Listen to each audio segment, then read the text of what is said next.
Another question. Do you guys, meaning NPI, do you do newsletters? And should I be doing a newsletter? Yeah, newsletters. Yes, we do. Well, yeah, the answer is yes, but like everything that we do, it's not a cookie cutter thing that applies to everyone, right? Right.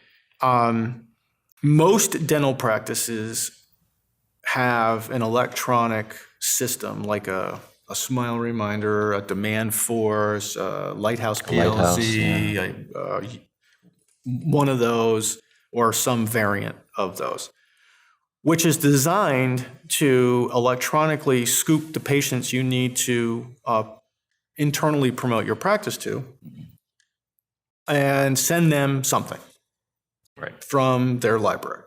A reminder or some content or... Reminder, content, or a newsletter. They have electronic newsletters. Yeah. Okay. All right.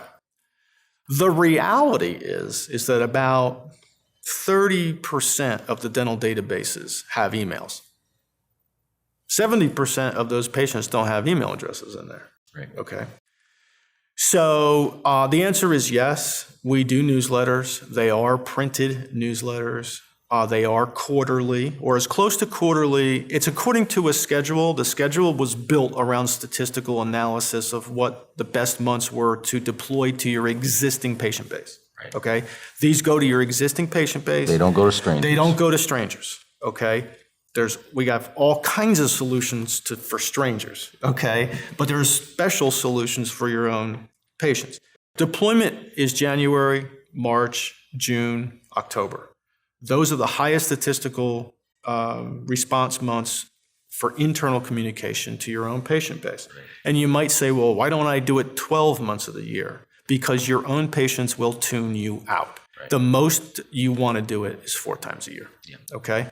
That's like the sweet spot. Yeah. You know, on a golf club, there's the end and the bottom and that little round circle. That's the sweet spot. That part that I can never hit. That's the part we never hit together, Howie, but they call it the sweet spot, okay? I've heard of it. You've heard of it, right. So that's the statistical sweet spot for newsletters. Now, whatever we generate in the printed form and the mailed form to your existing, that can be provided in an email form. So if you have one of these systems and you're looking for content, newsletter content that you want to get out on a quarterly basis, the way most people do it is they send us their customer base. Mm-hmm. Our vendors handle all the printing, the folding, the gluing, and the mailing, and all that stuff for you. And they get it out in the mail. And then you simply email it, the same thing, out to everybody through those systems. Yeah. Okay. So 30%. Right. So the person who does have an email, that's your patient, will get the email one, and they'll get one on their kitchen table. The 70% of the people you don't have emails for are at least going to get the one on their kitchen table. Okay. And again, we would encourage you to continue to accumulate email addresses, sure, from your patients. Either way, even if you have 100% email, the open rate isn't nearly as good as something delivered on the kitchen table. That's okay. Right. So you can call it old school, but it's been working for many years. A lot of just things like that are old school still work really well. Yeah. Okay. So, and they're cost effective, and they come out of your internal budget.